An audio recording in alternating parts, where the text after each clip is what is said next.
Imagine being surrounded every single day by people whose careers, safety and fortunes depended on your good opinion of them.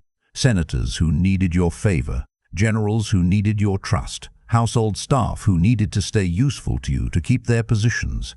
Every one of them had a direct incentive to tell Marcus Aurelius exactly what he wanted to hear, whether or not it was true. This is the environment Marcus Aurelius actually lived in for nearly 2 decades as Emperor of Rome, and one of the more striking threads running through Meditations is how aware he was of it. Not naively trusting the praise constantly directed his way, but actively working, in his own private writing, to resist being shaped by it. He understood something that's easy to know intellectually and very hard to actually practice, that flattery doesn't announce itself as flattery.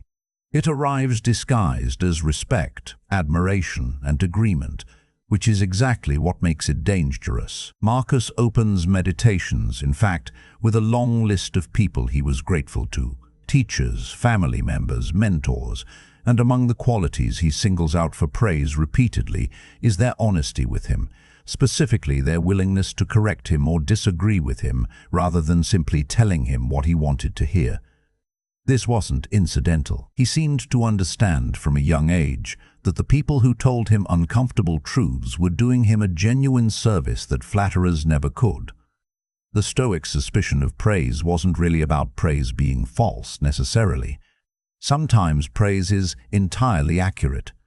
The deeper concern was about what praise does to the person receiving it, regardless of whether it's true. Flattery, even sincere flattery, as a way of making people complacent, of convincing them they've already arrived at wherever they were trying to go, which makes them stop examining themselves as closely as they otherwise would. Marcus reminded himself in several passages not to let his position or his reputation define his sense of who he actually was. This is a genuinely difficult thing to do when literally everyone around you treats you as exceptional. He seemed to understand that the emperor's robes and the emperor's power were, in Stoic terms, external things, indifferents, in the technical sense the Stoics used the word, and that building his actual identity around them, rather than around his own judgment and character, would leave him dangerously dependent on things that could be taken from him, or that were, in any case, not really evidence of his personal worth to begin with. There's a specific danger the Stoics identified in praise that's worth naming directly. It teaches you to perform for approval rather than act from genuine judgment. Someone who has learned that certain behaviors earn compliments starts, often without realizing it, optimizing for the compliments rather than for what's actually right or useful. Marcus's writing suggests he was keenly aware of this trap, precisely because his position made him more vulnerable to it than almost anyone alive at the time. One of his practical defenses against this was maintaining real relationships with people who would actually disagree with him.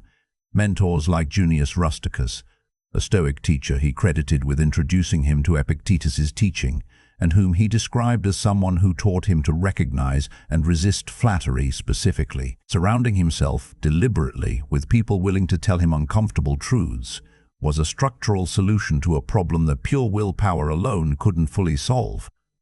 It's much harder to stay grounded through sheer internal discipline than it is to build actual relationships that keep you honest from the outside. He also used a specific mental exercise worth naming, imagining how his actions and character would look from a genuinely honest outside perspective, rather than through the flattering lens everyone around him was offering. This wasn't about being harsh on himself for its own sake. It was about trying to get an accurate read on his own conduct, since the accurate read was the only one that could actually help him improve, and flattery, by its nature, never offers that. There's a modern version of this problem worth naming plainly, because the mechanism is identical even though the specific flattery has changed shape. Social media, curated feeds, and algorithmically served validation function today the way a court full of flatterers functioned for Marcus. A constant stream of approval, often disconnected from whether the approval is actually deserved, engineered in some cases specifically to keep you engaged rather than to give you an honest picture of yourself. The Stoic answer to Marcus's flatterers and the Stoic answer to a feed full of likes are, structurally, the exact same answer. Build real relationships with people willing to tell you the truth, and stay suspicious of anything that feels good specifically because it's telling you what you already want to hear. The Stoic position wasn't that all positive feedback is worthless. It was more precise than that. The danger wasn't praise itself, but praise treated uncritically, absorbed without examining whether it was accurate or what motive lay behind it. A compliment from someone with nothing to gain from you carries different weight than a compliment from someone whose career depends on your approval. And Marcus's writing suggests he was actively trying to tell the difference, rather than simply accepting all praise at face value because it felt good to hear.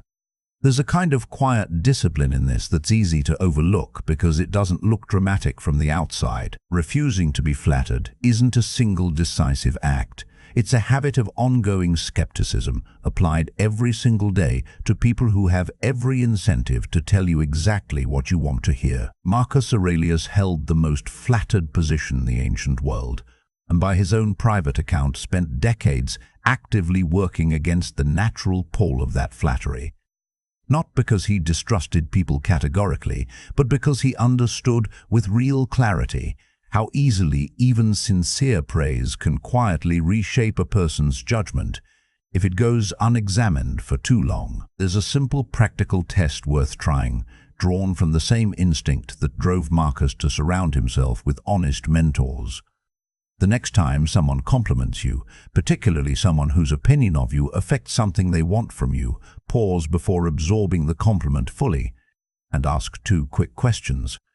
Does this person have anything to gain from my believing this? And would they say the same thing if I could never do anything for them again? This isn't about becoming cynical toward every kind word you receive.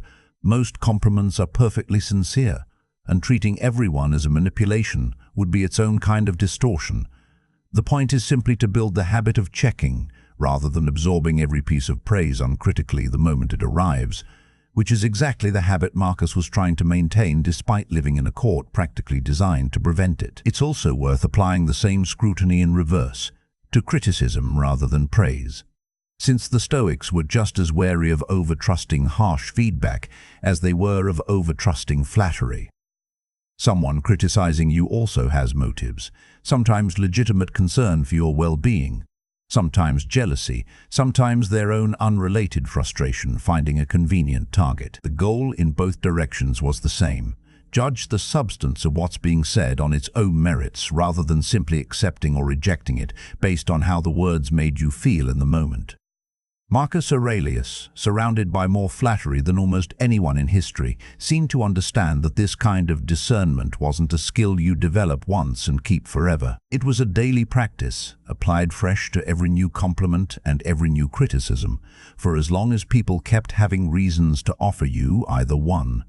There's a specific historical episode worth mentioning that shows this principle under genuine pressure rather than as an abstract ideal. When Marcus co-ruled briefly with Lucius Verus and later dealt with the aftermath of Avidius Cassius's attempted rebellion, he was surrounded by advisors offering wildly different readings of events, many of them shaped more by what those advisors thought Marcus wanted to hear than by an honest assessment of the situation. Historical accounts suggest he was known for seeking out dissenting opinions specifically, rather than simply accepting whichever account was delivered with the most confidence or the most flattering framing of his own decisions.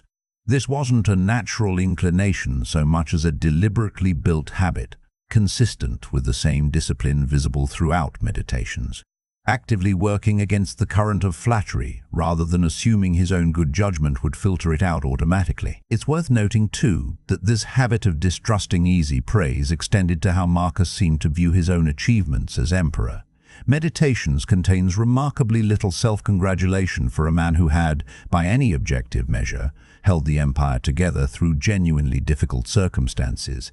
He rarely lingers on his own successes the way you might expect from someone with every reason to feel proud of his record. Instead, the tone throughout is closer to ongoing self-audit, noting where he'd fallen short, reminding himself of principles he was still working to embody, treating even his hard-won stability as something requiring continued maintenance rather than a finished accomplishment he could finally rest on. That refusal to fully credit his own success may be the clearest evidence of how seriously he took his own warnings about flattery.